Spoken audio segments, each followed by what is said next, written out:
Acha mi da waroma ya mo kwaba. Me jusu ebulu de hye. Anyi na bia boko. Oh, nyame ne nananom adawroma. Bibia boko. Ida twedi ampanse. Empanisi obi ya de no wanyi na ya. Onipa ko no ye fra oboni ayefo. Waroma ya hwe efi brother se be kwa akura na ye hototoye amamene amane kwan so. National oja wo ya jebi na ye president. One ni manfo nyina ji twi na Mampong ye nyina ye ni tua. Ye hu se de esi ko so. Ene ye nyane ntesem bedase. Emu sem te sei. Yo, me da sipi, me chia watiefo, ene wahwefo nyina. Na edi nka aseda no de kase be mo Otumfuor Nyankopon. Na de etoso so de ama kotoko hene. Fi se wona da ya no. Na se mo behwe a ebra ye wura free toy ya e be bo santeman amane no. Kotoko hene si sudua. Se ye we wona santeman nyina ne Ghana ene eko. Na mpa soso kotoko hene de wose ayo wia ya munyina mudi mu adanse se ayia santehene ayo na Mampong hene no ne hiri bia wu awosie no amane bi ewo mu bia woye ne mo we wayama wa kire se wona hwe na kira mpa nti yeda kotoko hene ase na yeda na ase ne animu onyam ne nanam ontutuo ne na ho keka ene nkenyan a wode abre Mampong amana ka santeman amana ka Ghana yehuru se yie nya Mampong man ko na yeye ina nya santeman ko na yeye wo hwe ndede kotoko hini hia no yi kura nei obetena yie ni mu bi enokre shani mu onyam she Mampong man ni mu onyam ahye Ghana ni mu onyam ahye asante ni mu onyam nti ni entimente ntena wo wie yeso na namompa ne mpa yepa ne nsusu ye papa nti wo hwe domo e ba asase so a yanti akire boni bia obia kodu ni fie aso wiem edika ba ye wura ho e de na se da bre no nanso so dua ebu a etobi so na akofom na ye wura anya ne die ni ye hwe nananom ama hene efifiri ye nkuro so e ba ye de yani monyam obia so ba wa ama ne kontekro wode ne dom na de ba ya wo munyina de abeta ye kira ma ni monyam ati se ya ba ebom nanki abadadada na wo mun hihye ye mu no ya na bibia besi kwai ya ne kura ba ye omo meeting kase a ye ba ya mane ekọ omo boy na nko omo mpene se omo ahofa omo di hia ye no nkane na nko omo pe nanso so nam opepa ene wodo ene koro ya wo omo ni omo nuantemti no na se kwam bia so se de titie bia no omo timi hia ye na de yenso ye be ya kire wo eye won fe iti ada wase e ba ya mini Mampong kontire akwam ene a Kyeame na nahema aka ho na nahema BBC ne kwanti osere kwai ene adontene ne mpanimfo ni bi ye nyina ya bom asa Kyeame pani ye di animu a e de asida piesie pa ya yigina kotoko hina nem ene Ghana nyina nem e de abre ye nananom ama hene a ya ombebo a ye monsentwofo mo soso mo kan ho ise ne ekoye ni ne ba ye nyina munimu a ye da wubone enkwa akiri nti mo soso aseda no mo ye nyamo baako na soso mo soso mudi mu akotere pa ye da mo ase sentrofo ye da mo ase papa de mo ye fe yie ise mo ama ye din akwa akiri mo ama Ghana din akwa akiri mo ama Asante din akwa akiri ye da mo ase ti mo hu ye nya aseda no a na eguso na kina so dwumadie no soso ye nkasa ye hini ni honti ye mma ye wo ye tena bre nti kina no soso ahofa bi ya sese ye fa e de ba enso ye so ye de babo ye wura chidom etena ye wura na mu ni nyina de welcome ye hin kese a wo ba no soso ene soso ye baba ba ye fam de bia ye betimi ye da mo ase nana odoroma mo am mpanfo mu na mo ka se de otwa se nim se ne chiachia ye nse twofo mo da yasi ye hu se enema ba ku mienu bi won ma edu ba bi na ya totima odoroma sei na se mo si akrakra no de afa na matimi aso ni nyina no oh ene de se de awiado ukuta wo ma ne fufuo waduro wo fufuo kura no onsa dam na wo ka nso wo be ka to so a beduru ba bi na aba wo ho na eso otifiri mu na aduane na yeye nti ene de saa na wo se ba wo hwa yi kese se ya ye na bibi antechema na kire se enkoyi na nso so eba saa yesi wo hunu ba bi a wo firi hwi ase a ena afiri hihye ne emaye ti ene de yegusu a bibia etika mu bia no mo adawroma mo ma ye ni baso because bi wo kra na ye hunu but na mo draw your attention ye ni to so a ye nyenkam nti bibia etito otomu bia anko ye bia no ejina mo anam ne asuti abu yiye bia se ye tutu bibia kama sese de be ya ebenya ne sene a ye nyina santeman ne Ghana ebenya ya asum bia na ye de asum santeman na dum se de yenwia de betiti bi wanchen araruma abusu ayegusu aye ne na ne din komo no nkwanza man na kwambafo ona okro no na abusu afo na na ebusa na na se nyoma esi nyina eye ade a efepa but ye hu bi wo abafo titafide no so se enche kwa na da se breko akura ye hu se edin bi ya start pia ya bo obi hire nyina aye kire se ona ebesi da se bra na odama na ye hia we miemusa ekura bi sa wo do asipa sasa se me wa boso abusa me eni ti na ka se moboa ye nti aseda no bre bia ye de bema mo ubehwa ebra na na free toy no ye mo santima wura amane emma yenya baabi ebetuye na asie kura no na se bia nya ado a monsantwofo ebi na ya ma date na ya share ye ne dakora amaye ebi na ekoso yi sese enne ne ya ba ye beda santiman ene National House of Chief ase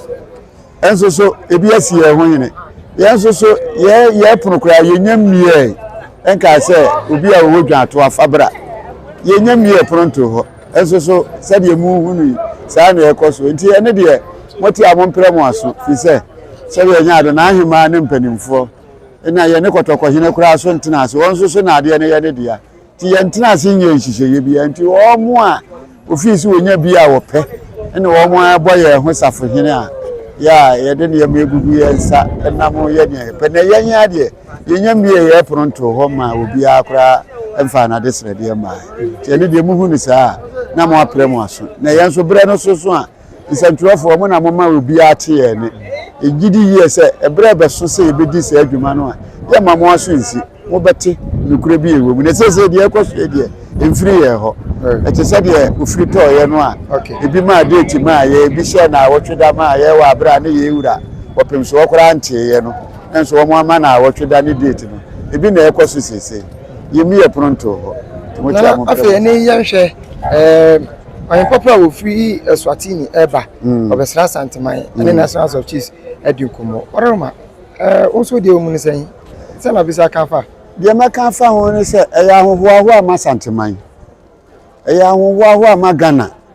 fi se ye wura na Mampong hini free toy ye no sa wa hini ne na ho kafo enye we nko ne de edikaye a wo mo aba omo dika ba bi pen na ye hia wo kotoko hini efie kase mu ho ni wo mo koe wo mo asan ababie mi nsuro kwa meka se ene ye be ne mprensa so na no a ye wura na Mampong hini tuto ye obetena ye platform so eni ye di dwuma na wokọ na wasan da na ni ba na we kire wodo eni ahofama wo ma santeman nti ye mana kwa ba eye ahowaho a ye so dachi ena school fo ya san lai omu nyina ya bakosam kase a ebeda santeman mu encourage na ye nyinni se omu nyina na ye sabi asantefo ma ebi fifiri mia obi etie bi di akonukro nti ahowaho akase ma ye ti ye mana kwa ba ye mana mosuso ye srese wodo a wanya ama santeman ene Ghana ya woni ye tusa na mo no ye sre Otumfuor Nyankopon ne nananum nkonya kese se o ma sa wodo no entimintim na ntina ho manchiri mayi a ye hunu bi da chi obi amfanya abakosem na enka ho maye ise ye hunu se eya adamfofa papa nti ye mana kwa aba yeso ye di ewu mu no na wadalma de dodo na kan se asantefo se ye pija ne ma bibribe sanse mo ya ni manfo kra enu opimienu ana ye ho wo mo ye o mo sei na mo tibi se ya ene de sebi enya ado a ubusami a ye mekan se obi ni wa sebi aburu na nanom ne kan se wapota manafie ni won fa mmombie ana won ka bi nhwe ansa na wati bi akwa abonte asante efiri ye nkodene efiri ye nhihye efiri ya amane ene de saade na bre ye de wo kan nya wo nkuni nipa wo bisa nkofo pita busa se na ade na omanfufuro biya so ni pafiri baabi ba opese oba asante eyan hihye obi aware hihye ni woni ane ba enkrata ne niamagu ni oba no ofolo no ohuru ni ye wo ho a ni ohuru baabi esese opebibi mu ahuna obetimi ehunu ne fenchim nti asante se biya nyaado a enye ne yakofire nipa ne sebra wono abakose mu obete ene ndi obehunu ene ne ye tumi koduro ni de nyankopon aye ye konwa na koduro no eye nyame ene de maye nti ye yepe ye ne yakofire ni wo mu hunu ni wo mu hunu firi ye ho no ene na ma ne basa nti ene de ene de se de maka no ye ne yakofire wo mu aneba ni obia so ye penipa dodo ti woni aba ye ntin kan chense waba ye ne ba chense wo firi akwa ha ana wo firi akwa ha asante so kon ye konkodene ena sese na obehwe kura no a ene radio stations aba FM stations aba ne hu ko ne banyina ade no bia kan bi na ode ni news ka brofo kura wo so okoka twi ena dodo no a eno ye ne ye san ye ma wo mo obi epede obi abetie nene obi epede bia wode ni gwa mantam a okoba obeba abeto nti ye ya asante ne yeto nsafre wo mo a ye hihye ene ye nepa ene ye sapa ye nananu mo atwa to ho a ne obeba bia disu yie maye no ene na man ye hunu ne ye hunu nti ene de obi ye kan o kan saa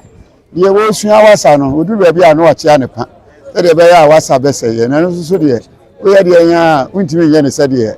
wono a wo sanasa wasanasa nti eye nyame na ehira asante na bia kan Ghana nyina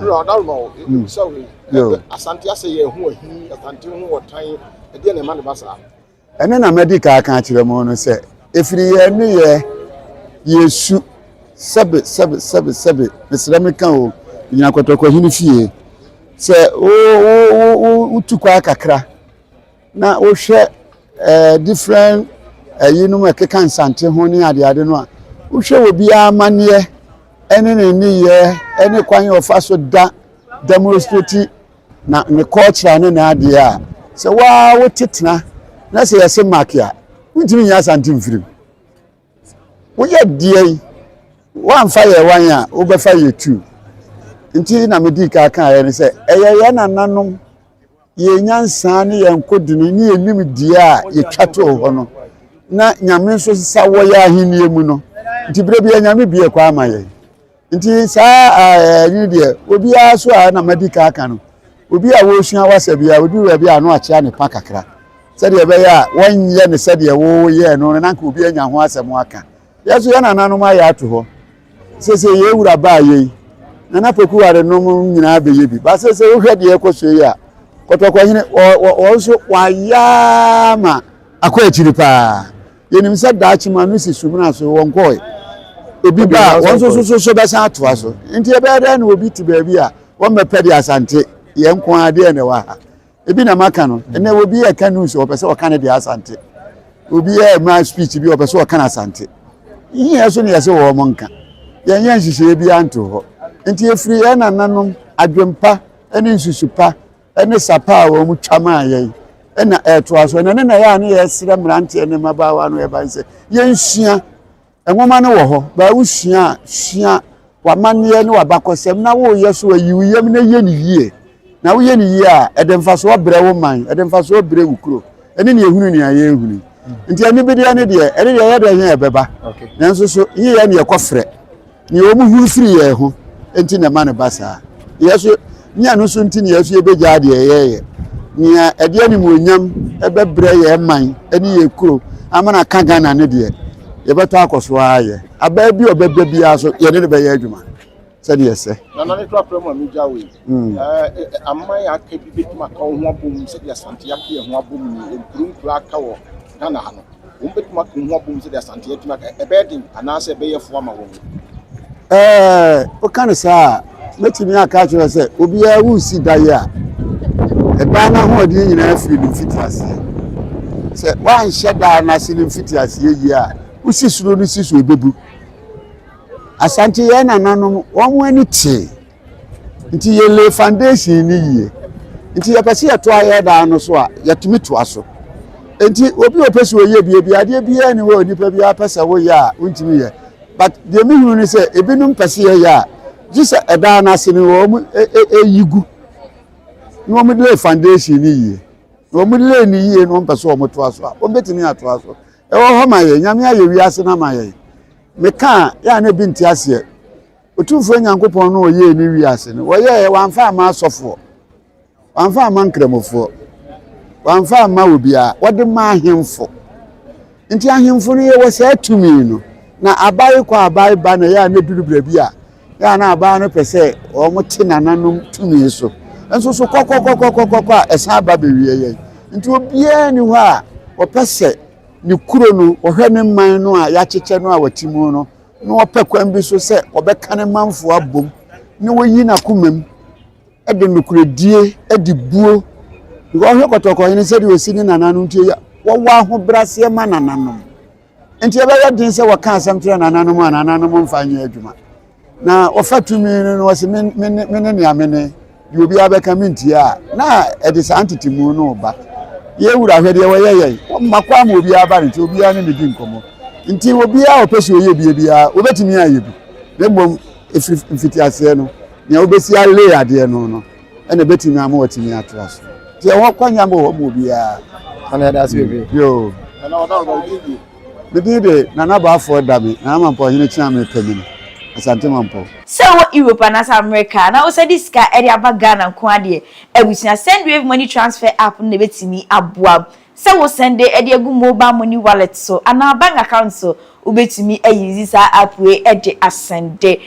ebusia network bi ayizi bi azu ubetimi e de asende sa so na first transaction no ubenya eye $20 free di yanse obi yizi eye promo code JSXM2 JXXM2 we use our promo code here. Or first transaction pay and I'll be $20 free.